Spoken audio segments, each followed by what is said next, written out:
Welcome back to another episode of the Devoted Creators Podcast. I have a wonderful guest with me who I've not known for that long, but I've been really curious about your career, your journey. So I wanted to get you on to talk to my mum, who's university watches the podcast. Okay, hello Mum. So the question I always have when we start is, tell us who you are and what do you do? Okay, so my name is Denise Maxwell. I am the owner and lead photographer of Lensi Photography. And as it says on the tin, I'm a photographer. And how did you get started? How did I get started? Rewind. So, like all good photographers, I didn't start as a photographer. Fair. So in the early part of my career, I was a training officer. I did work with young mums. I did work around domestic violence. Oh, wow. I did work on anti-racism. So nothing at all to do with photography. And I worked for the NHS. Back then, it was the type of job that you kind of thought you'd been for life, because everybody knew that people that were in the NHS that were there for 20 and 30 years and then retired on a great pension, etc. So I kind of thought that was me set. I'm in the NHS, that's me set. That's going to be me until I retire. And then the universe had a different idea. So there's a change of government. The Tories got in, and then austerity cuts started. Yeah, 2008. 2008, 2009, 2010. So the early stage of austerity cuts. So we all knew that the NHS was going to change massively, and our job, which looked at anti-racism at the time, we knew that wasn't going to be something that kind of continued and was funded, etc. So I knew there was going to be a big change. That happened, and I decided I could either wait to see what they come up with in terms of them offering alternative positions. They offered me something to do with the death service. Okay. As in dying? As in, not hard of hearing? No, Okay. as in dying. So what happened, the process that happens when somebody passes away and someone has to speak to the family and the forms that have to be filled in and stuff like that. And I was like, that's not quite me. No? Bit Not of change? quite me, yeah. From health to death? Yeah, a little bit of a change. So I decided to take redundancy at that time, because back then it was still a very good redundancy package for the NHS. Okay. I decided to take redundancy and see if I could make a go of this photography thing that I like doing. I was always the irritating friend with a camera. So back then, that was before the days of phones. Yeah. Definitely before the days of phones having cameras. So that was me carrying around a 35mm camera. You shot film? I did. Amazing. I did. What was your first camera? I can't even remember. That long ago? I can't. You know what? Because I always loved photography and photos, but I didn't see as anything professional. So, for example, when I left junior school and infant school, I used to carry my mum's 110. I don't even know what brand it is. It was like a long rectangular camera that they used to have. No, it wasn't yellow, but it wasn't yellow, and I can't remember what brand it was. Maybe it was Philips. Okay. It might have been Philips. If you know, put it in the comments. Yeah. So it's a long camera, and it had this flip round bit that you used to then hold and take the picture, but it's just a long thing. And I used to carry that to school when I left my infant school and junior school to take my pictures with. And then when I got to senior school and I had my own camera, again, I couldn't tell you what brand it was. I just know it was a film camera. So I was always the friend that had the pictures. Yeah. So I had pictures of sixth form. I have pictures of us in the lunch queue at break time. And you are a valuable friend. I had a friend like that in school, very similar, a gentleman called Jack. And he was that kid. He always had a camera. And now, when you look back, it was amazing archive footage that, you were the person who captured that. Yeah. Like, what was it that drove you to be that person? I don't even know, I really don't know. I just always know that I always valued memories. So, when it got to the stage of my friends having babies, I was the first person to get a picture of them and the baby in the hospital. Before we had cars and we used to go clubbing on the bus, I've got pictures of us at the back of the bus, all dressed up, ready to go out clubbing, etc. I don't know what drove me to it, but I always wanted to have my own memories of those times. Long before you even imagined it was a career. I didn't even think about it as a career at all. So, so I thought, once I was made redundant and I took redundancy, I thought, let me see if I can make a go of this thing, because there are other people out there that are photographers. Mm-hmm. So maybe I could be one of those people. So that's kind of how it started. So you're facing the end of a career you thought you had for life. Yeah. You're thinking, maybe I'll give this hobby a go. Yeah. What was the next step to making that a job? So the next step, I did a course at Sandwell College. I thought that was the thing to do. And although it kind of helped me, I think, in focusing and practicing and making sure I got to know about things, I think that I became a photographer through practice. Yeah.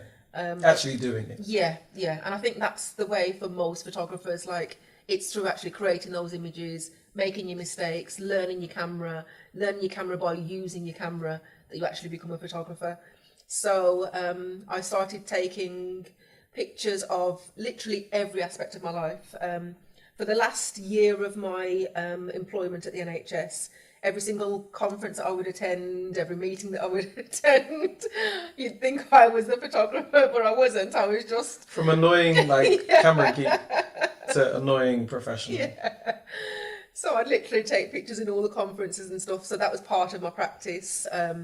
I would also do a lot of documentary stuff around my family and friends. So I've got archive footage of my mum getting dressed for church with my nephew when he was little, and he's now how old is he now? He is 18. Priceless. 18 now, and he was little at the time.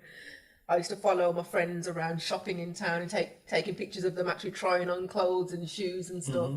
And all of this was just a way for me to practice as well as get some content as well. So, there was a section on documentary photography, and I did have a section on my website on portraits, and I did have a section on events, and all of these were events that I attended, not as a paid photographer, but just as a way to practice my photography. Of course, I guess to demonstrate to potential clients that actually this is something I can do. Yeah, absolutely. So I used that as content to film a website. So that's kind of how it started.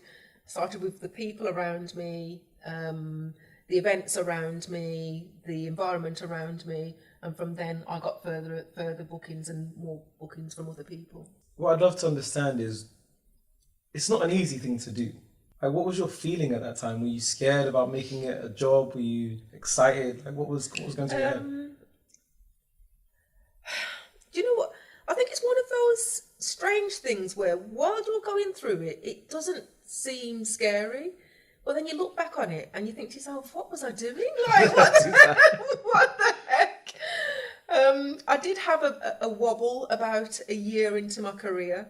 So a year into starting my business, I just had a bit of, I call it a wobble.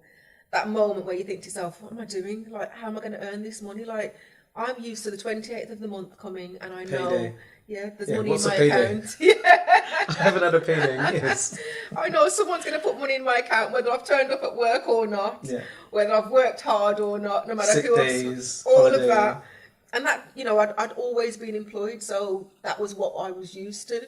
So, like I said, I started this business. Then a year into starting, I had this epiphany, I don't know what I'm doing. I need to just get a proper job, and proper in inverted commas, and maybe do it on the side like a lot of people that I know. Yeah. So I got a job as a lecturer in a local college, because I had lots of lecturing experience. Got a job as a lecturer in a local college on the health and social science course. The worst time in my life. What was wrong with it? The absolute worst. Sounds like you were built for that time kind of stuff. Oh my gosh.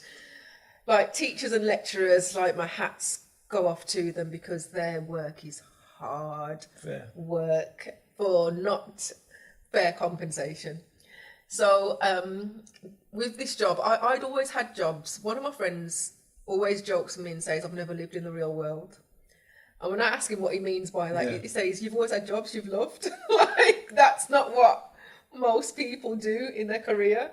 And I've always also had jobs that have been pretty relaxed in terms of, start times and, if you need to take a bit of time off to bring your car in for an MOT or something. Yeah. I've never really had a very autocratic manager. I've always had a lot of flexibility in how I plan my week, etc. So my friend jokes with me and says, I've never lived in the real world because I've had jobs like that. So when I got this job, it was just a huge shock to the system, It was a case of getting to the office at 7 a.m. in the morning, doing a couple hours admin, starting teaching at 9, teaching all the way through to 5:30 because they had staggered lunches for different year groups. So there was never a time where there was never anyone to teach.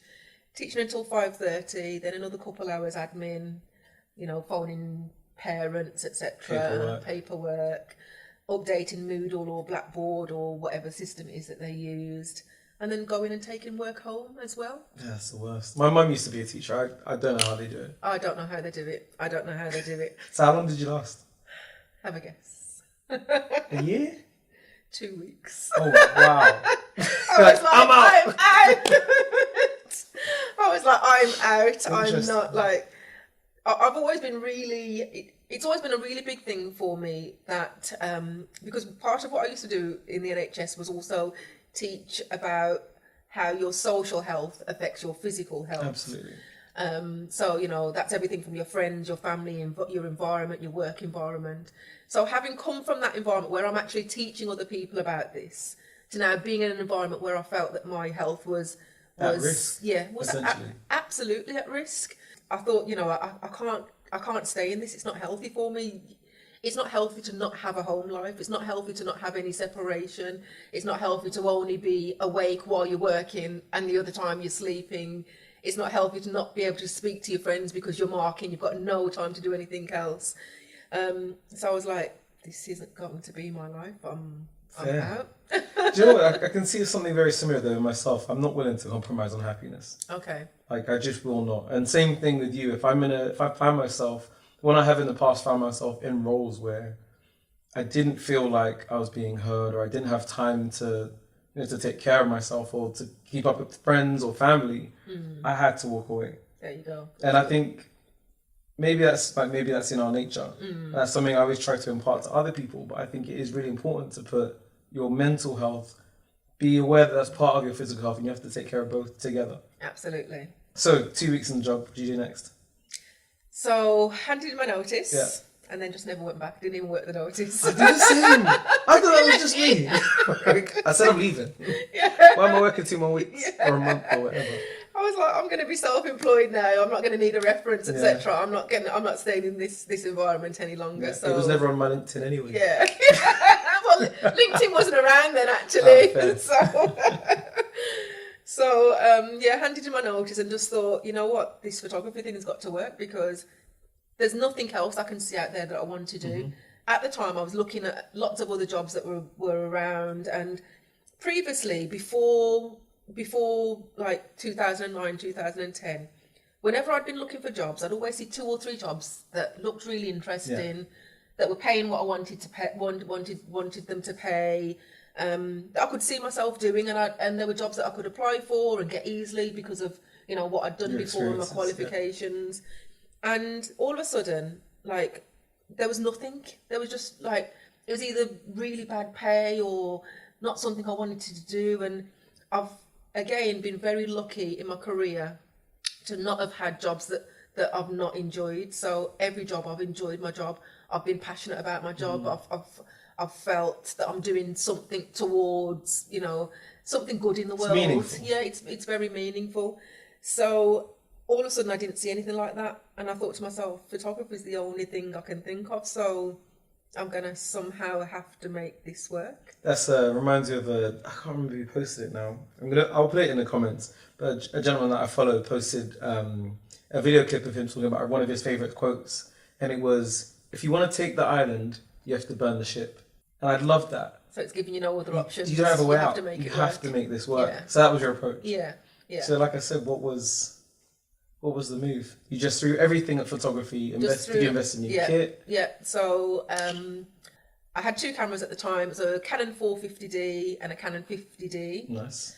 I invested in event printers because at that time an opportunity came up whereby I could do, instant printing, so where you set up a background, an event. Yeah, classic. And at the time, one of my colleagues was an Asian wedding photographer, and he was like, "Oh, you know what? You should come along to the weddings that I'm doing and set up your instant prints there. They'll do really well." And they did do really, really well. So, as is always the case with a lot of successful stories or a lot of stories, like this, some of it is luck and some of it is hard work. Yeah. So it was luck that that colleague asked me to do that at that time, because what that allowed me to do, it allowed me to still be earning something while I was still setting up my business. And that he had weddings every single weekend. Yeah, I mean, so yeah, every especially single once you're weekend. in with a good network of people, Yeah. then it's all word of mouth primarily. You don't even need to promote. Exactly.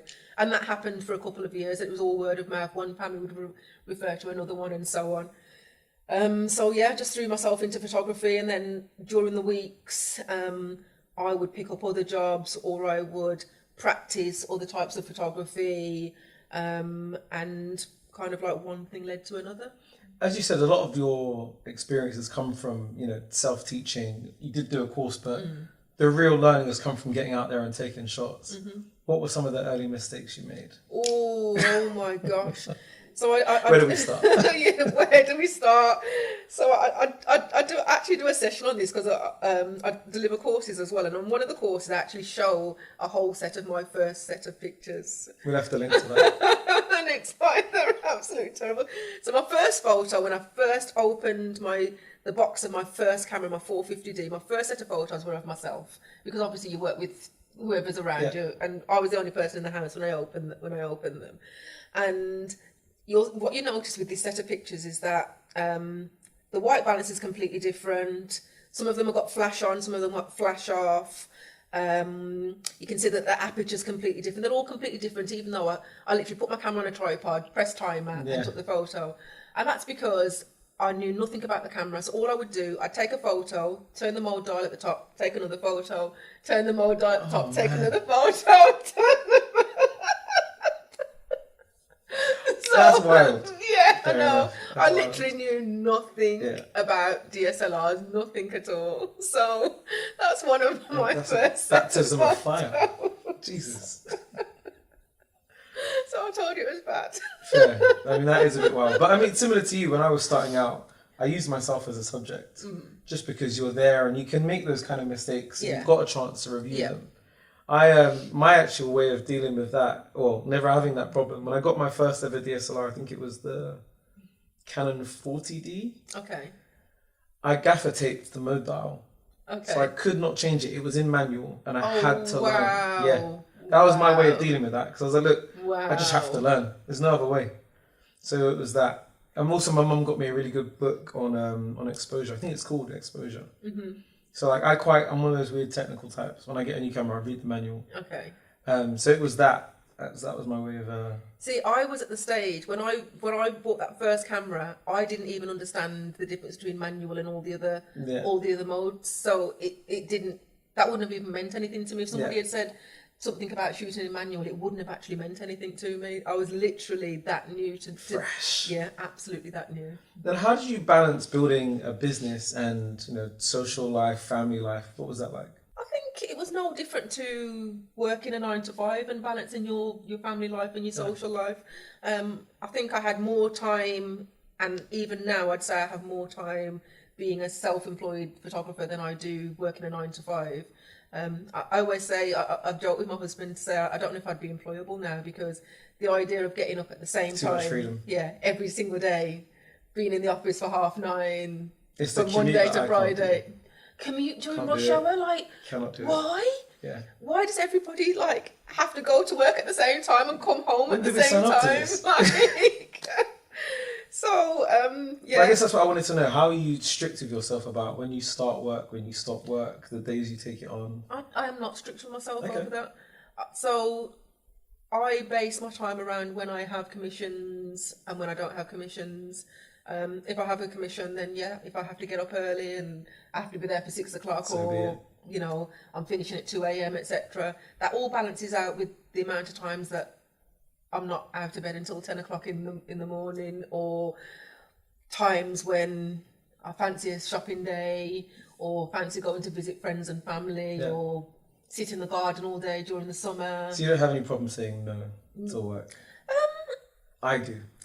I wouldn't say that I say no to work. I'd just say that I have a good balance. Okay. So I could have a period where I'm working every day for 4 weeks, but then I think a lot of freelancers have a very similar a very similar pattern as well. So I could work every day for 4 weeks and then I could have 2 weeks off. Yeah. And I know that that's coming, so I don't mind working out every day for 4 weeks.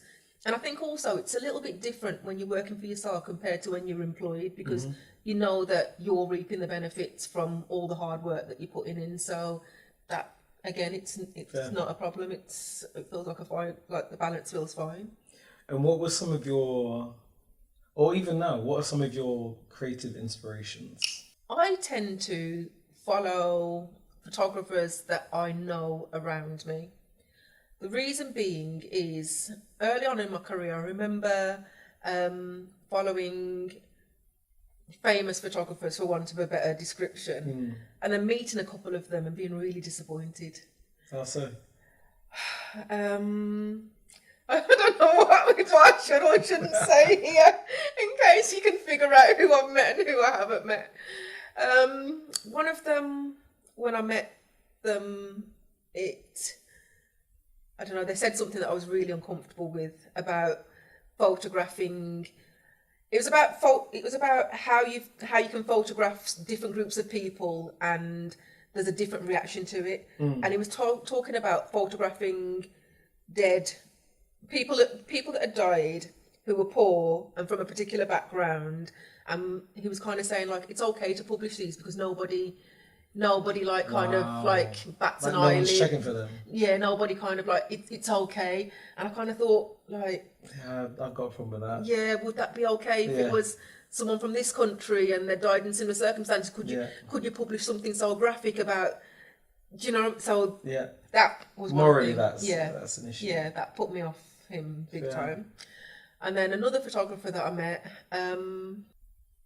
Yeah, he just wasn't what he said he was. I don't know what else. I'll have to tell you off camera, but he just wasn't what he said he was in terms of his skills with photography, in terms of, again, his morals. And I don't know why morals should come into it for me, but they somehow do. I feel like perhaps what we do, and in a way that you said you were looking for something meaningful, maybe why I feel like, similarly to me, why photography does appeal is because we're vulnerable. You know, we're artists, but we're working with people who are also vulnerable. And we have to respect their, you know, how they are feeling and what they're going through. Whether it's a happy moment or a sad moment, it's still a vulnerability to be on camera. Yeah. Something I've wrestled with a lot. I don't love being on camera at all. Okay. And I think because you've had to do it and you have to shoot it, I think morals do come into that. I think everything you do in life goes through like a set of like moral value filters, you know, from who you talk to, what you talk about, what you shoot, how you shoot it, etc.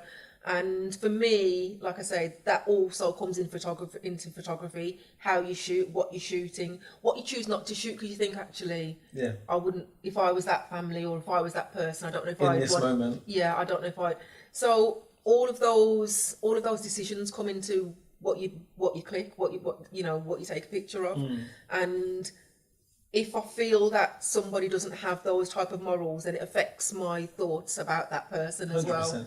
So I think that's also part of the reason why when you're shooting families or like portraits or engaged couples, that's why I like to actually have a sit down and get to know them a bit before I even think about bringing a camera along and having a shoot session. Okay. Do you do anything similar with that? No. No? So how do you work with families? Because you do a lot of family portraits, and I don't do it anymore. But when I did it, I felt a lot of trepidation around capturing families. It's not easy.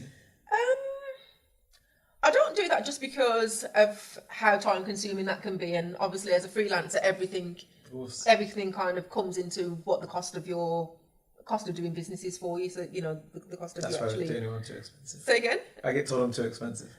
Well, if that's your cost of doing business, that's just your cost of doing business. Otherwise, you wouldn't be in business. Yeah. So, but yeah, I don't sit down and do that with families just for that reason. I think it probably comes from the fact that maybe I'm around a lot of young people. I've got qualifications in play work, in youth work. I've done lots of community work. Maybe I'd like to think I'm a bit of a people person. So with most people that I come into contact with that I'm shooting, I can create some kind of rapport. There can be something that we can talk about, something that I can say or do to make that person feel comfortable, and that then translates into them being comfortable for the photo, which then makes a great photo. But it's interesting because that's not stuff you learn on a photography course. No. But those are skills that you've brought to the table that I've seen, I would say, makes you a better photographer. I think all photographers bring something unique to the table in terms of how they see the world and how they shoot the world. So, you know, me and you could be looking at the exact same scene and shoot it completely differently. And that's one of the things I love about photography, that everybody brings something completely different to it. So that might be some of the skills that I bring to photography, but there's going to be another photographer that brings something completely different that I can't bring to the table. So how would you have, because we were talking just before we started recording about, because I used to work in the world of sports. Mm-hmm. You've done some amazing stuff in the world of sports as well. How have you found getting into that and enjoying that? I'd say sports photography, I can't say it's one of my favourite because I have lots of favourites, but I definitely do enjoy sports photography. I'd say that there are very, very few female photographers in sports photography. And handful. I shot the Commonwealth Games this summer. I loved your shots. It was amazing. It was amazing. It was really, really amazing. And there must have been hundreds of photographers because obviously there's people from all over the world. And I would say I saw a maximum of 10 females, if that. For a major global event. Yeah, and not all of them were photographers. Some of them would have been journalists. Some of them would have been writers. I'm trying to think who I actually saw on the field shooting. I definitely saw one woman on the field. 2 women I can actually remember seeing on the field shooting. So it is one of those areas where there are very few women and very few black women. I've never met a black woman on a shoot, like at a sporting event, not once. Yeah, I think I have at the London Marathon twice. Okay. But they were people I already knew. But at other sporting events, never. So I really, really do enjoy sports. Getting into it. I get asked that a lot, so I wanted to know what was your way in. Because for me, I used to play a lot of sports. Okay. So similar with you shooting people you knew, I was shooting people I know in terms of athletes, and I had a sport that I was really into, so I just started to show them my images, and I got in through that. I already had my sporting. Okay. So what was your route? Okay, I'm trying to think of my very first event. So my very first event would have been one of the Diamond League athletics at Birmingham. And the way I got into that was I used to shoot for an agency called Demotics. Okay. It's closed down now. It got brought out by Corbis. Corbis then got bought out by, I think, Getty and a Chinese company. So none of those exist anymore. But Demotics they classed themselves as citizen journalism. And basically, you could join this agency as anybody, a citizen of the world, as anybody, and upload various stories to the agency, and they would sell them. They did really well at that because they were able to get into places where maybe the BBC hadn't got to yet, because they had literally people in they had 300,000 photographers across the world. So they had people in places that you can probably imagine. You couldn't just send someone down. You couldn't. And they had a process whereby they had a certain set of photographers that they would commission to send out to Fashion Week, to etc., etc. And somehow I ended up being one of the ones that got sent to a sporting event. I can't remember exactly how it happened because it was so long ago. So I remember walking into the press room on that first day and just looking around and seeing all these white male photographers, and I was the only woman.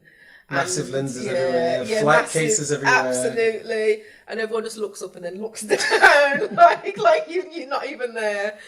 So I found myself a seat, didn't know what was happening because I didn't know anything about how the briefings work and the run through and everything. I didn't know any of that. So just kind of sat down and you kind of learn on the job, don't you? Like you see what everyone else is doing and try and kind of figure out what's going to happen. How did you feel?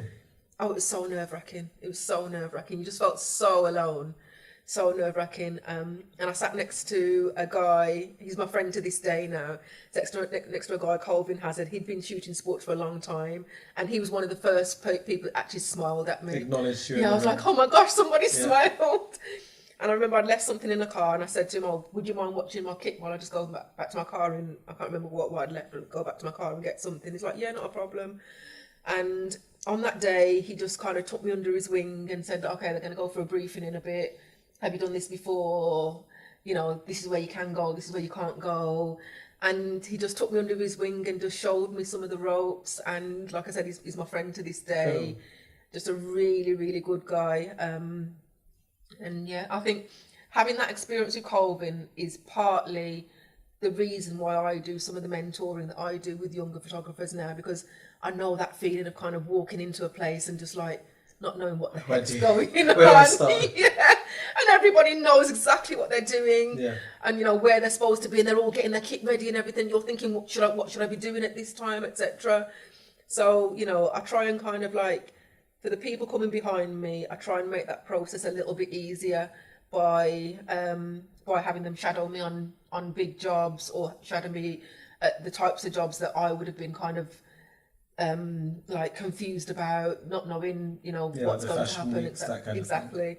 So it just demystifies the whole process. So when they get to a point where they do get commission for that, they've actually got a little step. Yeah, they're a step ahead from where I was.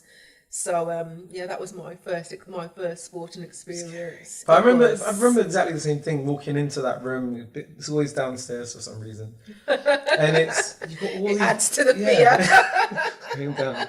But there's these, like, everyone's got all of this kit, and like I'm there with like a 70 to 200, thinking, yeah, I'd love to have a 600mm one day. Yeah.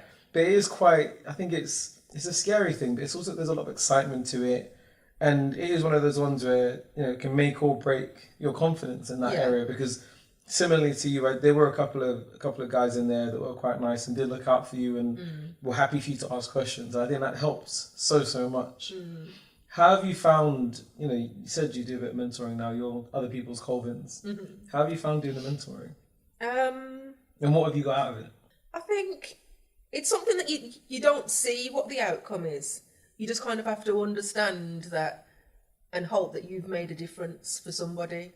And occasionally I do have people that will come back to me and say, "Do you realise that, like, I'm doing what I'm doing because you did such and such," or "I got a commission the other day and I knew what I had to do because I came to you with Fashion Week, so I know what I've got to do." So every now and again you get those kind of anecdotes that kind of tell you that it's making a difference to people that are coming up.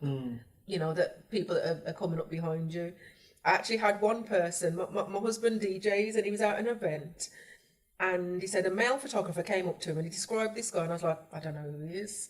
And he said, "He told me that he's only in photography because of you."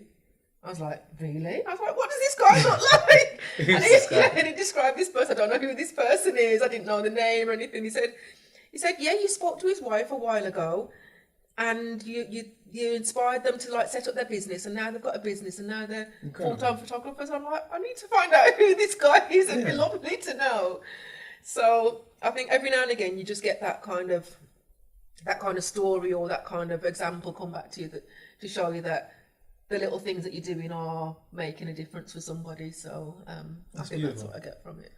And I think a lot of people maybe other people don't feel the same, but whenever I find I'm teaching something to somebody or I'm explaining something, it increases my understanding of it. Yeah. In odd ways that you wouldn't necessarily consider, because you know how to use a camera and set up lights, but you just get on with it. Yeah, absolutely. There's that saying, and I can't remember how it goes, that there's 3 levels of knowledge.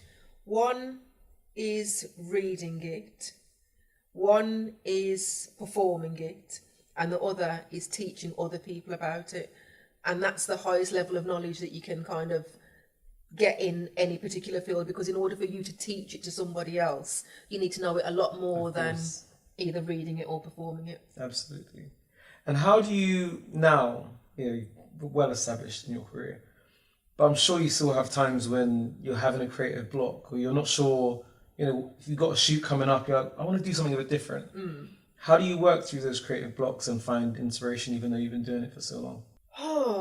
Creative blocks is a difficult one, because I think for me that is just a case that it kind of happens when it happens. If it takes 2 weeks for me to get out of that, if it takes a month for me to get out of that, then that's just the time that it has to take. I think with me, I have more technical blocks, if that makes sense. So I know you're a big technical person. I'm a geek. So I've just bought mirrorless cameras maybe 6 months ago. And one of the issues that I was having was that I was on first curtain shutter on my drive mode, and when I was attaching a flash, every third picture would come out dark. So you're doing burst mode and you're getting 2 pictures fine, and then the third It's picture. infuriating. Yeah. So that was a problem I was having. Did you solve it? Yes, by changing to mechanical shutter, which I didn't know. But luckily, I have. What I advise all photographers, I advise everybody to find their tribe. And what your tribe is, it's those people that you will go to have a moan to ask about a particular thing, to ask if they've got a link to something. I don't know, your batteries have run out, or you forgot your batteries, somebody you can phone that will help you out. So find your tribe in whatever type of photography you're doing, because everybody needs those people. So I found my friend Humphrey, who works for Reach PLC, which is, the Mirror, the Sun, the Express, etc. And he's shooting every single day from 9 till whatever, and they have to shoot so many different things, whatever it is that the newspaper needs covering. So he's generally my go-to technical person for anything to do with the camera, because he's got absolutely, he's got the same camera and everything, and they're very well tested. So I generally go to him for anything technically based. And tell me more about your tribe then. Who else is in your network who you find support from, and I'm sure who you support as well? My fashion tribe consists of Karen, which is Ruby London, and Ika Aldima. Ika shoots fashion for all the biggest brands. So he shoots for Dior, he shoots for Balenciaga, he shoots for Puma, he shoots for all the biggest brands. And he does all the fashion week. So he does London, then he heads to, is it Paris next, then Milan next, then New York next. So Ika's one of my fashion tribe, as is Karen. Nice. I met both of those at Fashion Week many years ago, and we've become friends since then. Friends to the point where they came to my wedding, and I only had a very small wedding, and it was abroad, but they were both there. So that's properly a tribe. Yeah. They're very, very good friends. Very, very good friends. Who else would I say? I would say that I have friends like Jessie Gerald, Grimmy West. They're friends, photography friends in Birmingham that again cover a range of different types of photography, and they've helped me out of sticky moments as well. So there was a time I was doing a shoot for the Commonwealth Games, and when your batteries get to the end of their life, and they work one day. Charge. And no, they're charged. They hold a charge. Yeah, they show you that they're charged. And you've gone out with this, a bag of 3 batteries or whatever that should last the shoot, and then all of a sudden they're just going flat. And I'm in the middle of a Commonwealth Games PR shoot, so I was able to call Jessie and say, Jessie, how close are you to the city centre? It's like, I'm not that far away. Can you bring me a battery, please? Literally walk into the middle of the shoot with a battery. So I have people around me like that, in lots of different genres that help me, and I also help them, because there's also been times when my friends have turned up at a job and again forgot a lens, or you know how it goes. We have there's much always stuff, something. Always something. And I'll do the same for them. So it's always people that I know that I've helped and they would help me, and they're part of my tribe. Fair. I was kind of asking because I want to find more people to follow. Okay. I think networks are so important. So important. So important. Photography can be really, really lonely, because most of the shoots you turn up on your own. Yeah. You don't have assistants or whatever. Most of the shoots.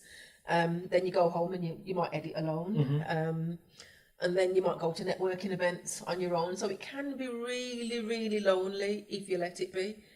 And I think part of the key to being successful is for it to not make it lonely, so that when you go to a job, there are people you can have banter with, you can have a chat with, that you can rely on, that you can, especially look in event for stuff. Absolutely. And I get to the point now where I'm at events and I know people and people know me, and that's really lovely, because the time when you walk in and you know nobody, it can be so horrible. I remember my very first fashion week. Oh my gosh, it was London Fashion Week. Okay. My very first fashion week. I got my accreditation, etc. Then I had to ask somebody, where's the catwalk? Because obviously I didn't know where the catwalk was. Somebody showed me to the press room first. I remember going to the press room and looking around all these laptops. Everyone was working away and seeing these fantastic catwalks and thinking, so where is the catwalk? Like, where have I got to go? And I remember I spoke to somebody, Nigel actually it was, again, somebody I still speak to this day. He's a police officer now, he's not a photographer now, he's a police officer. But I said, oh, they're lovely images, where did you go to get those? And he's like, oh, the main catwalk. And I was like, so where's that? And he said, oh, it's just down there and around the corner or whatever. So I thought, okay, let me head to the main catwalk. That's obviously what I've got to do. Head to the main catwalk, and I see the press pit. And obviously, if for anyone that knows fashion, the press pit will have lots of tape across with names of where people are standing. So there's like these little squares about this big, and in that square, there's meant to be 2 people standing in that square. So there'll be a square, I know, with a diagonal line across them. That side will say, I know, Peter. And this side will say, I don't know, an agency name. So Peter's standing there and whoever from this agency is standing there. So I didn't know about that at the time. So I just went to this pit, saw some people still there. Some people had gone away waiting for the next show to come. I just thought, oh, so maybe I've just got to get myself a space in this pit. So I got myself a space in the pit. Just stood there, set my my little seat up and my monopod and my camera and everything. Well, okay, maybe I'll just wait here now for the show to start. So getting close to the show now, the pit starts to fill up. It was quite roomy at that time. Yeah. It started to fill up and everything gets really, really tight. And in fashion, you have to get rid of any idea of like your own space or anything like that, because you literally will be shoulder to shoulder. I've been in fashion where I'm sitting between some man's legs. I don't even know who he is. He's here and I'm sitting on the floor in front. I don't know who. It's just how it is in fashion. You really it's like a rugby scrum. Almost. It is. It really is. It really is. Yeah. It's that cramped. So I got myself set up and everything, and the pit's getting fuller, so you know that something's going to be happening soon. Then they start to open the doors for all the guests to come in. So the guests start to filter in. And there was a guy at the front that said, oh, you can't stand there. And I was like, why? Yeah. Everyone else is. Yeah, he's like, because it's not your spot. And I was like, but no one's standing here. And by that time, I was a few years in, I'd kind of got used to having to fight my corner. Yeah. Because I got used to photographers always kind of trying to push you out of where you're supposed to be, or, you know, like push the newbie out kind of thing. So we had a bit of a back and forth. It was like, you're going to need to move. I'm like, I'm not moving. Yeah, this is my spot. Yeah. So we had a little bit of a back and forth. And I did stay. I stayed where I was, and everybody else kind of just crammed in around me. I can't remember if the person whose spot it was came back or not, because how it works in fashion is, even though you've got a spot marked up, you might then end up at another show. Yeah. So you might not actually be coming to that show. And you're not going to remove the names. So. Yeah. So I can't remember if the person actually came back, but I just remember just kind of getting crammed in, and the show started, and the show happened and everything.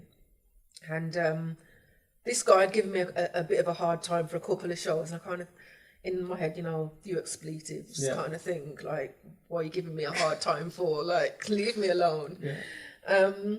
And yeah, my shots for the show were terrible, because my first fashion catwalk, it's just all a learning process, isn't it? About your what settings. lens are you using? Or lenses?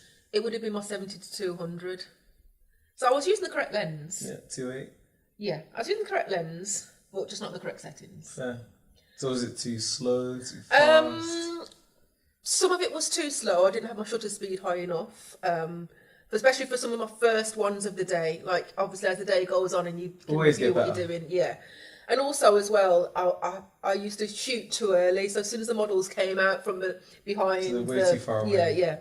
So I'd shoot too early and have to crop right the way in on the computer, etc. So obviously, over the years, I got to learn, you know, when to shoot. And the first fashion week went past, and like I say, images were much better towards the end of the week, etc.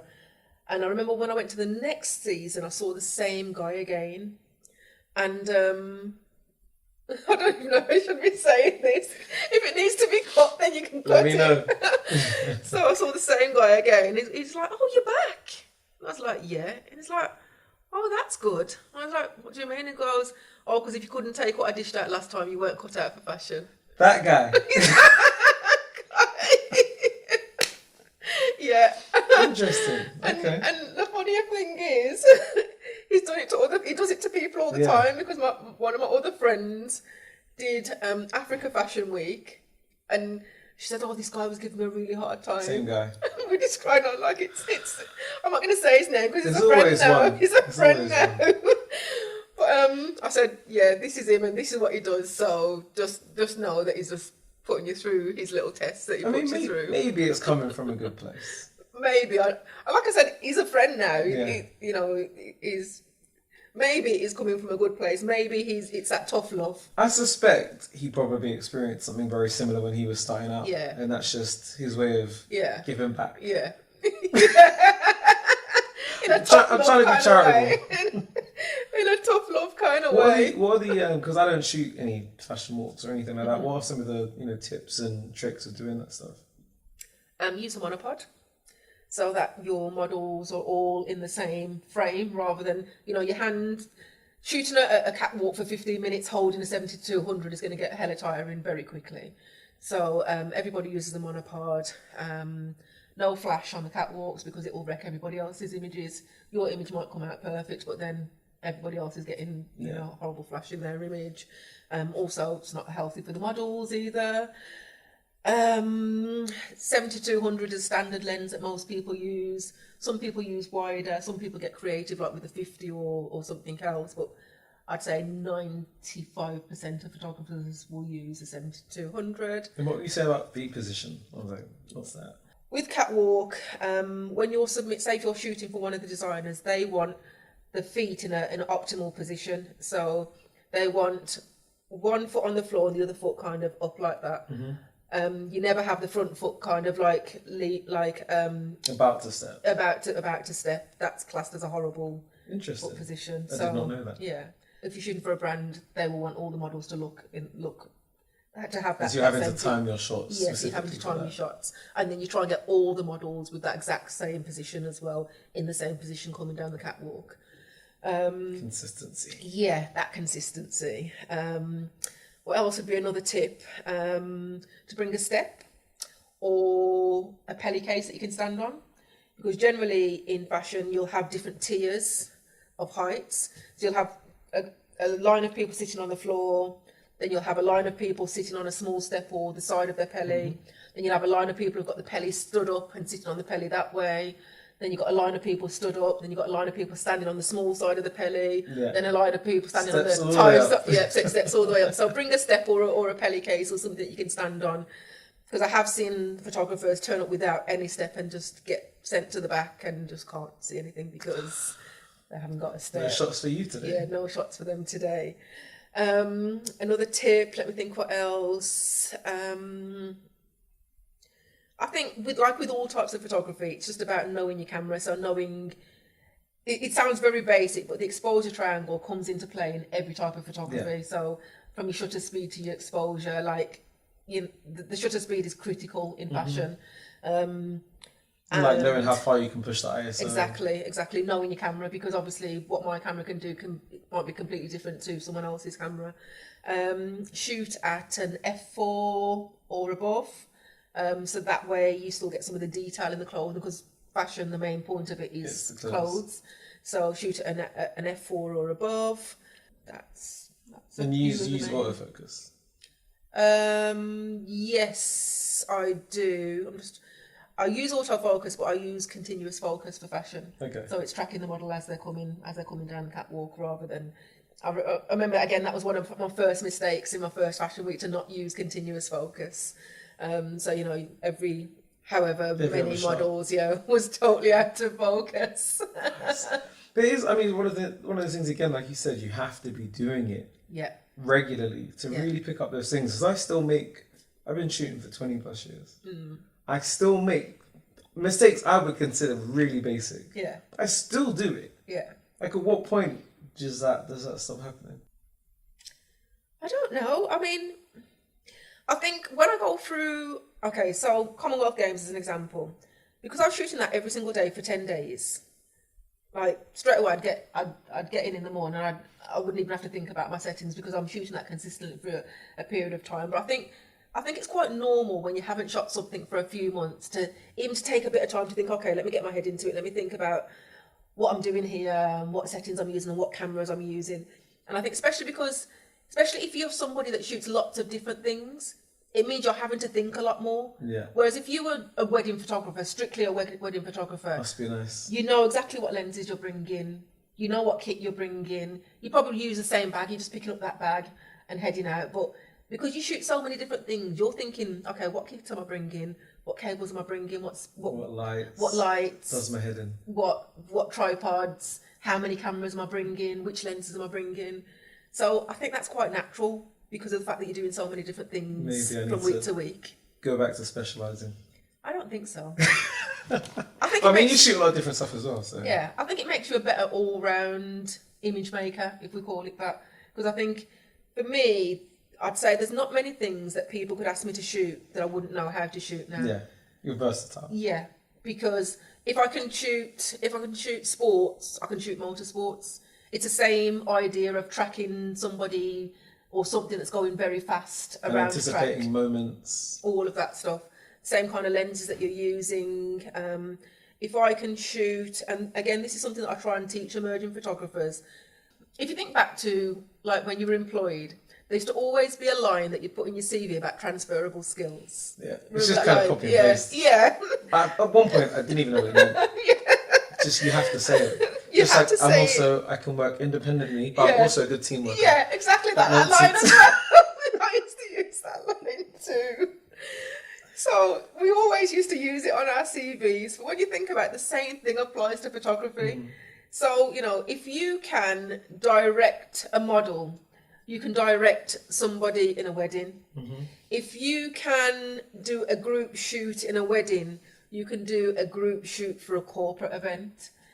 If you can, like I say, track somebody coming down 100 meters, you can track a car around a track. A lot of the skills are transferable. So when you get to understand your camera and understand what different things mean and what you can achieve with certain settings, then you can apply that to lots of different scenarios. You mentioned all the gear and no idea. Yeah. Could you tell our audience a little bit about that course and the type of reasons why you teach that course? That's not my course. Okay. Yeah. That's my colleague's course. Okay. Yeah, so that's my colleague's course. And he teaches that because there are so many people that we come across that have come into some money for whatever reason and decided to buy some very expensive cameras. And I think a lot of people have the idea, even now still, that by buying an expensive camera will mean that they have great images. Makes you professional. Yeah. Obviously. Yeah, it makes you professional. It means you'll have great images. And whenever somebody says to me, I want to buy a new camera because I want to take better images, my question to them always is, are you prepared to learn how to use that camera? Because if you're not, then your iPhone will take better pictures than this £4,000 camera. So he teaches that course for people that have bought a lot of equipment and are unsure how to use it. So see, one of the things with me is it's also that, but I'm sure you get it as well. I get asked a lot of the time, what is the best camera? Yeah, I get asked that as well. And when people ask me that, I'm like, there isn't a best camera because it depends on who's using it, for one. Yeah. But also, as someone who started a very long time ago, the cameras we started with would easily be outshot by an iPhone today. Yeah. So, and we were making a living. Yeah. My first digital camera had a 10.3 megapixel sensor. Yeah. The 450D, I think that was 8 or something. I've still got it at home. But it's much less than an iPhone, I can guarantee you that. It wasn't really about the kit then, it was about learning what it could do, learning its limitations. But that was an extension of you developing a vision and understanding where light falls and how you want to compose an image. Those are the things that make a good picture. Yeah. And you can have a £6,000 camera and not understand those things.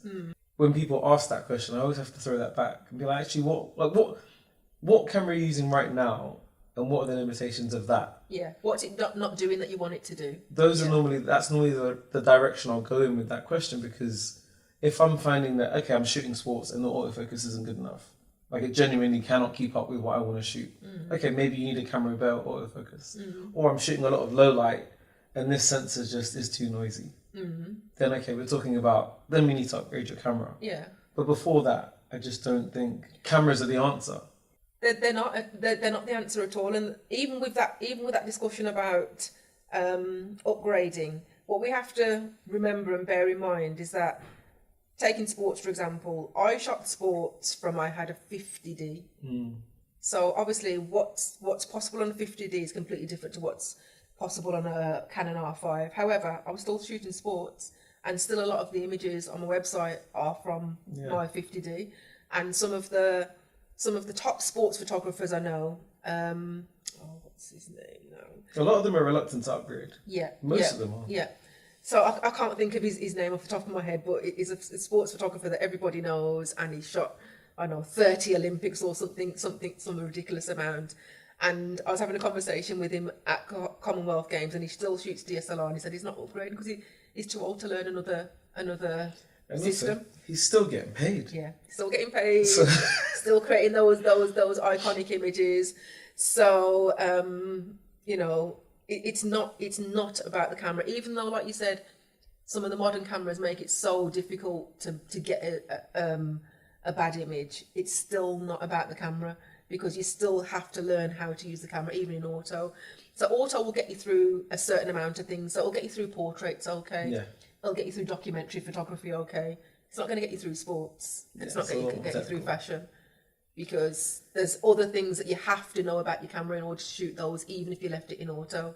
So it still comes down to the technical ability and the understanding and the know-how of the photographer. Now, you mentioned a little bit earlier about, when you first went into sports, not seeing many women around, not seeing any black women at all until you see friends of yours. What do you think needs to be done to try and get more women in sports and more women of colour shooting sports? I think part of it has to be the see it so you can be it. Even at a subconscious level, as we were talking about earlier, remember we were talking about careers for ourselves. You think about careers where you'd saw somebody that looks like you in that career. Firefighter. Yeah, exactly that. Exactly that. So it has to be more of the seat so you can be. It has to be that agencies, that organisations, that companies are hiring more people, that if we're talking about female photographers, if we're talking about black photographers, it has to be that, so that younger people or emerging photographers see that, so they can actually aspire to that. I think it's really difficult to aspire to something that you can't see. I could never imagine, before I became a photographer, I couldn't imagine running my own business. I couldn't imagine being anything other than employed, because there's no one around me in my immediate circle that was anything other than employed. So to me, that's what the world of work was. So on a larger scale, I can imagine people looking at the TV, seeing, this range of photographers with these huge lenses at whatever event. And at a very subconscious level, you take in the fact that all of those photographers look like X, Y, Z. And if that's like you, then great. If it's not like you, then it must be difficult to kind of see yourself in that position. I hear what you're saying. But then it just makes me wonder, why are we different? Because you didn't see anyone like you when you started. Yeah. What made you different? I don't know. I think with any situation in life, there's always going to be somebody that is the exception to what the main rule is. And now you get to be that somebody, that a younger woman can see, actually, there are women shooting Commonwealth sports. Yeah.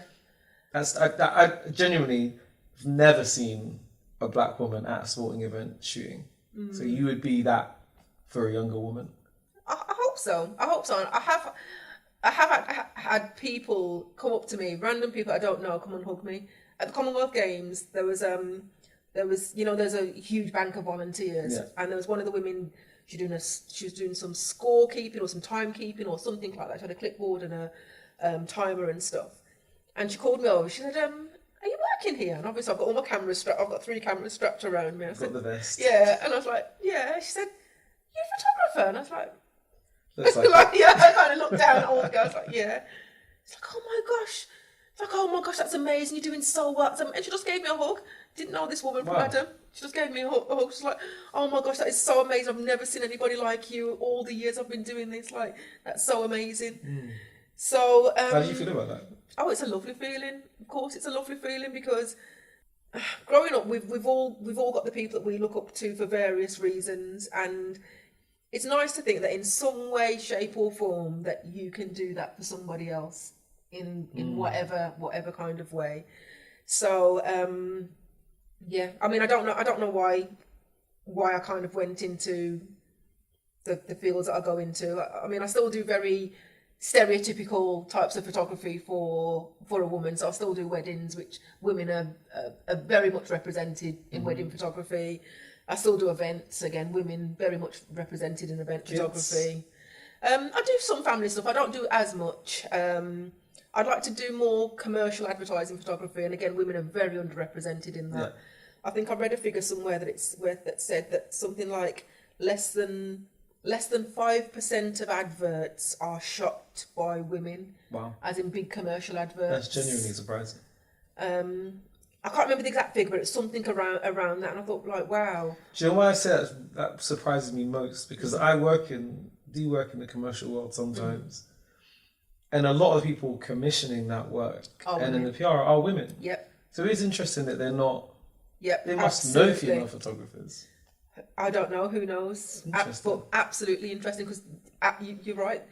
Marketing and PR is definitely heavily dominated by women. So yeah, it is surprising that they are. We need more women on both sides of that table then. Yeah, I'd say so.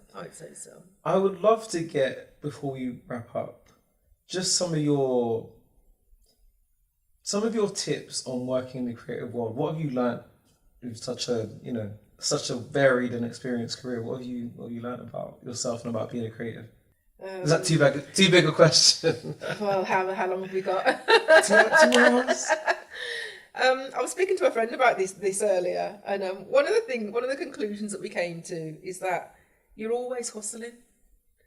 Like, there's never a point in which you can kind of sit back and think, yeah, I've made it, like I'm here. I can just wait for everything to roll in.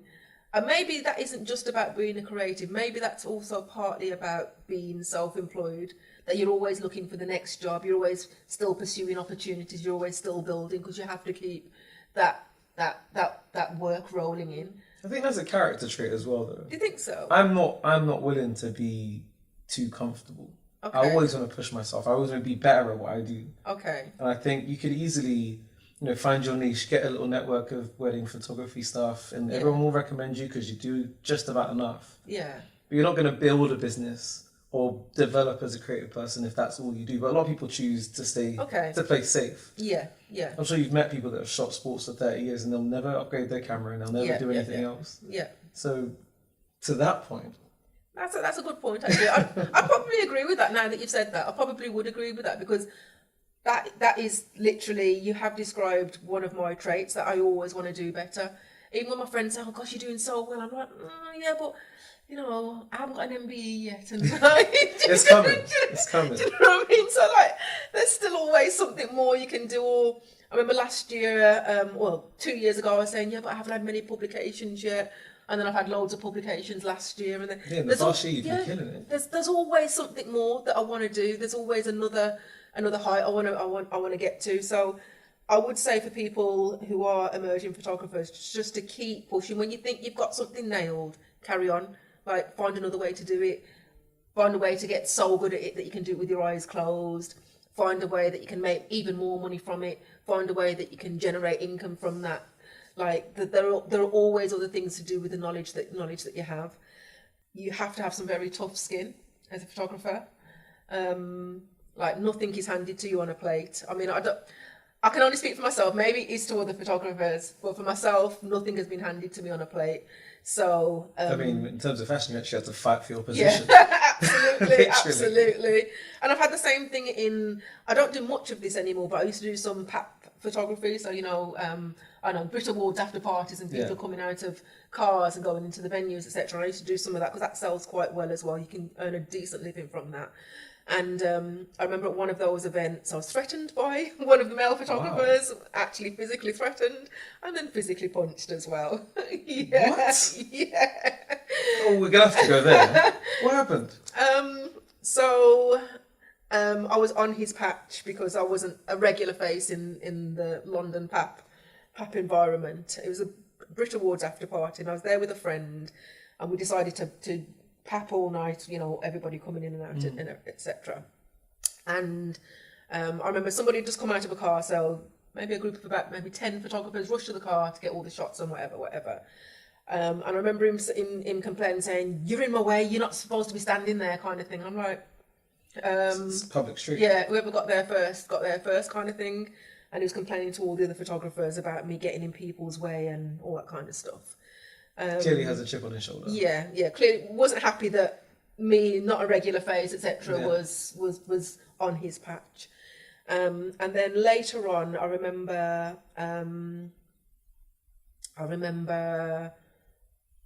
Rihanna was coming out of a nightclub, and again we were all there papping.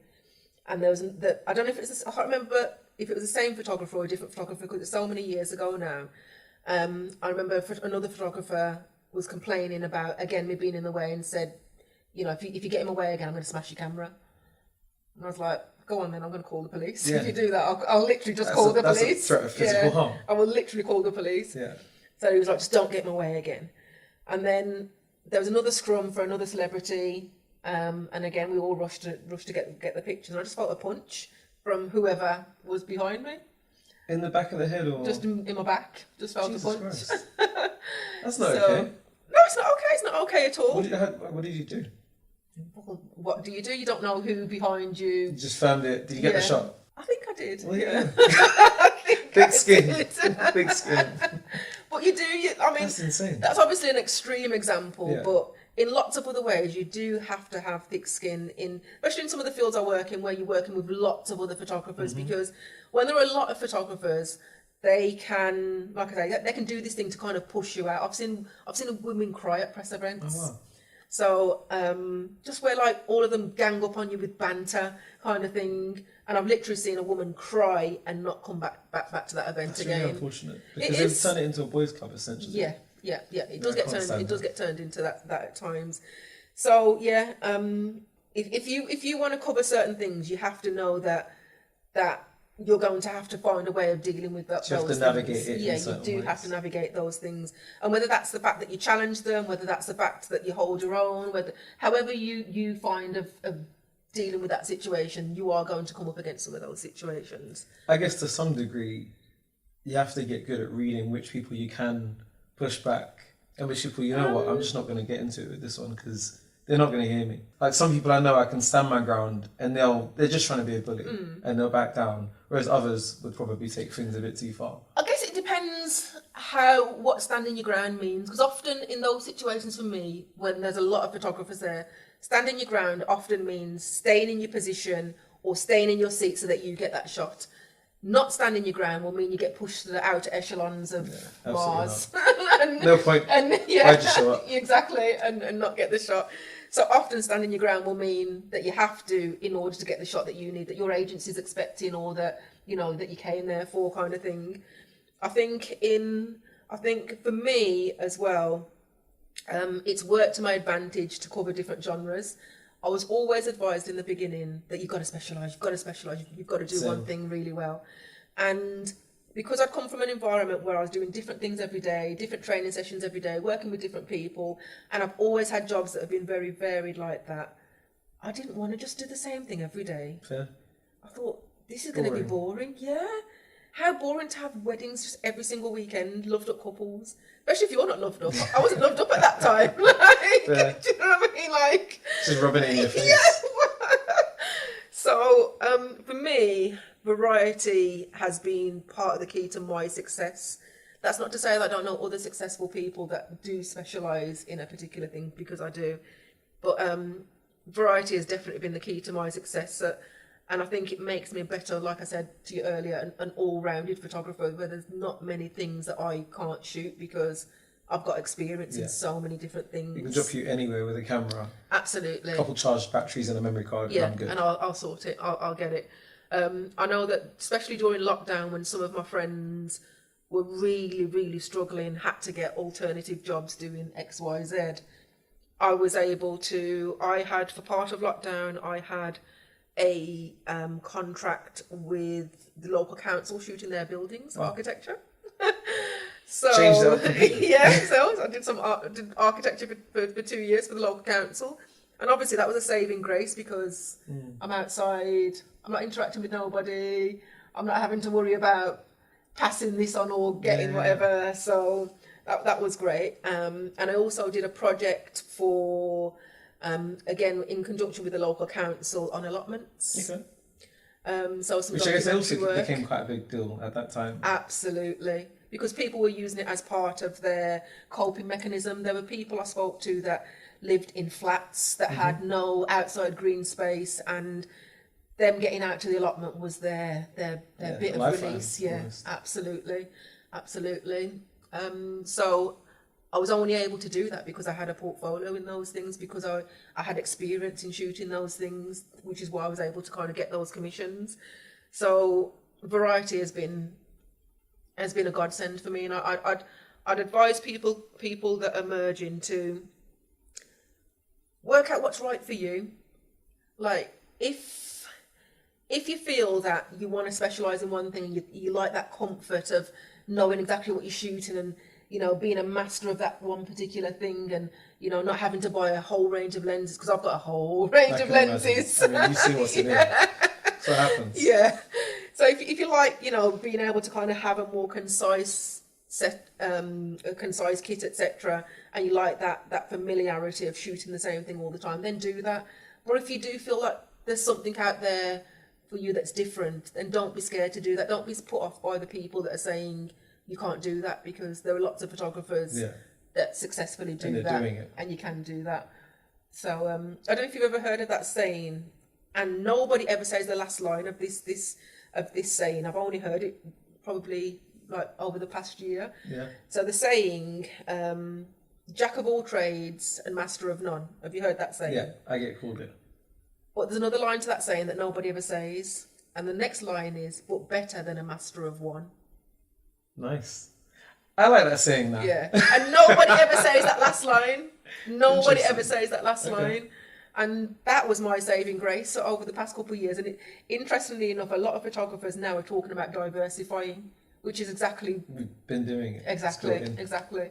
So it's kind of come full circle in terms of what some people are kind of pushing. But those are some of the things that I'd suggest to kind of new photographers. And I always say, practice. Mm-hmm. Like, practice is all around you. Practice is when you go to the supermarket. Practice is your mum sitting on the sofa. Practice is your nan cooking dinner. Practice is your kids playing at the park. Birthdays, self-portraits. I still do that now. I buy a new pair of trainers, and before I wear them, I have to take some pictures of them. Yeah. I've got about 3 pairs of trainers. My husband says, "Why haven't you worn them yet?" And I'm like, "Because I haven't had a chance to shoot them yet." So use everything around you as practice. Don't let your lack of paid commissions be the reason that you don't get the practice that you need or the portfolio that you need, because you can create all of that with just what's around you. And how have you found navigating this world? Because a lot of up and coming photographers now, their perceived way in is social media. Mm-hmm. They get a few thousand followers and they think, okay, that makes me a professional. Now I can start approaching brands. Mm-hmm. How have you found navigating that world? Because we started this long before Instagram was a thing. I do like social media, and I do post a lot to Instagram. I don't find it brings me in a lot of work.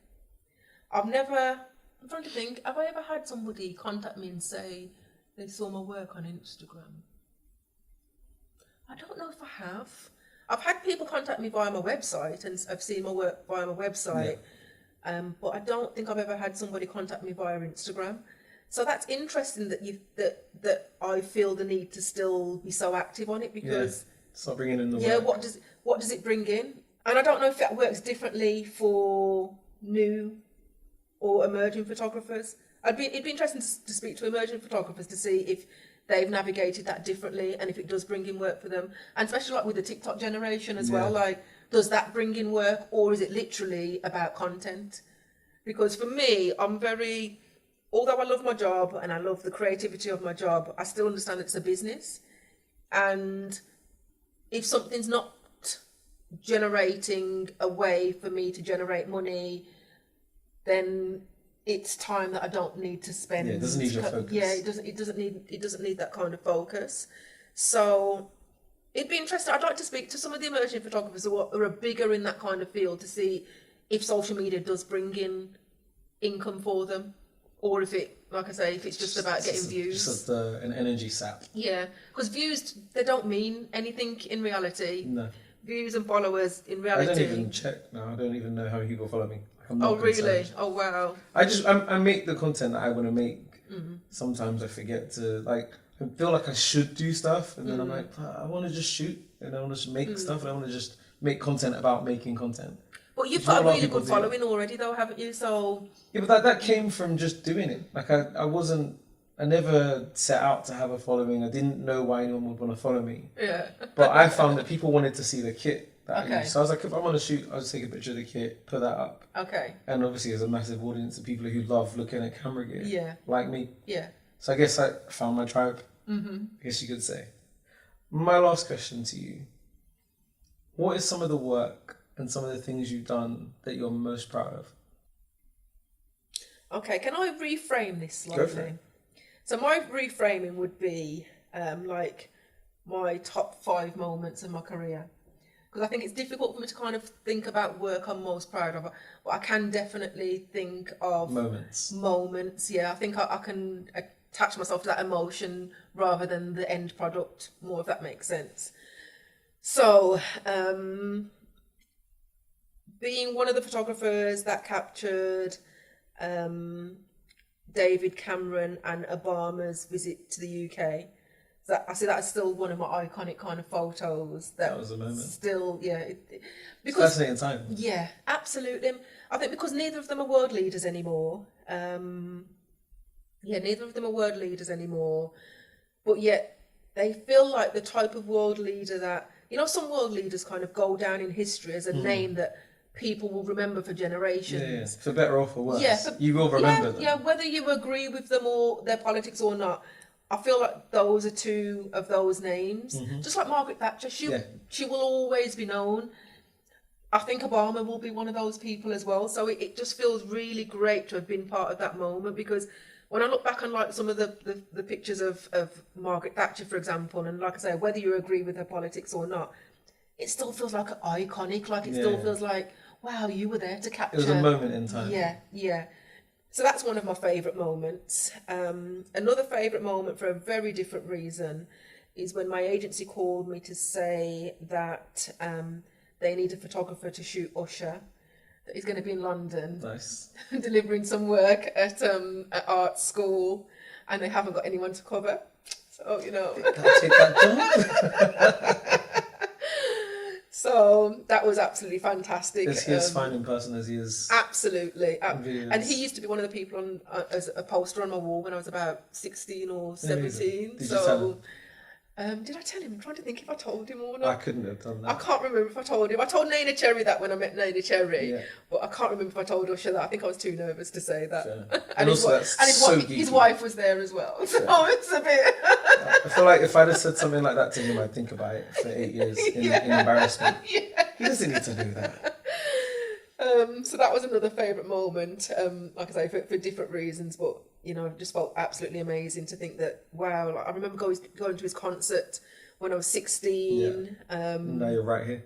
And now I'm right here, and he's drinking a cup of coffee, just like sitting there, it's Usher. I remember first getting into Fashion Week, and again, that was just an amazing moment, because even though I kind of take it for granted now, it's still an event that thousands of people try and get into across the world, and only a relative few get into anything like Fashion Week. So kind of starting my career in my late 30s as I did, and kind of falling upon it after being made redundant, etc. I never imagined I'd be shooting some of the things that I shoot now. It just wasn't. It wasn't even in my dreams. You know, when people talk about writing down their dreams and talking about where they wanna be, I wanted to be a full-time photographer, earning my living from photography, and I felt that I'd be doing weddings and I'd be doing events and I'd be doing portraits. It'd be a regular business. Yeah, that's what I thought I'd be doing, and that would be fine if I was doing that. That would have been a success for me. I'm still earning a living, so getting into some of these events that I used to see on TV or in magazines and stuff. And now you're in magazines. Yeah. Come on. Yeah, so it just was beyond what I was even thinking.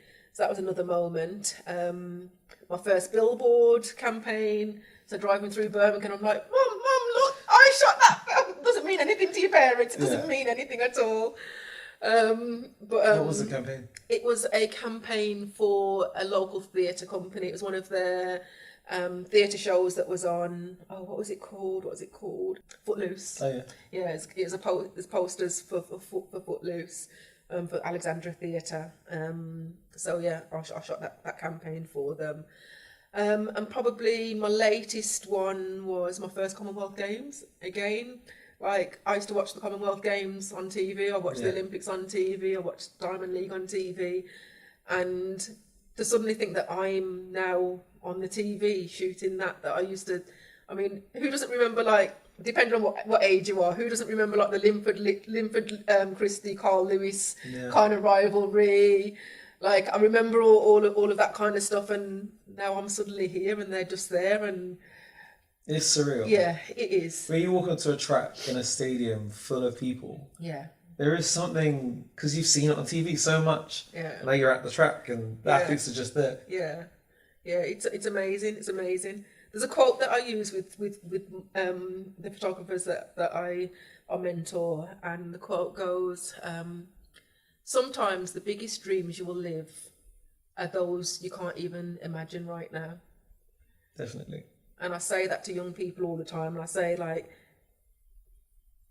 you might think to yourself that, you know, the biggest thing that you'll ever do is to photograph X, Y, Z, but you could be one of those people that are one of the Queen's personal photographers. Like my friend Humphrey, he shoots really intimate gigs with a lot of very well-known people.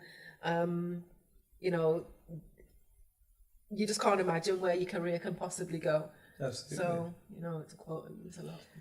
So where can people find you, your website, your social, and let the people know?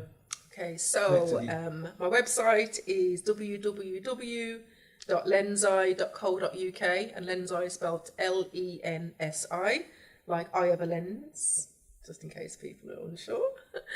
Instagram at Lensi_photography. And those are the main two platforms I use. I do have a Facebook page, but I'm not very good at updating it. I'm on it.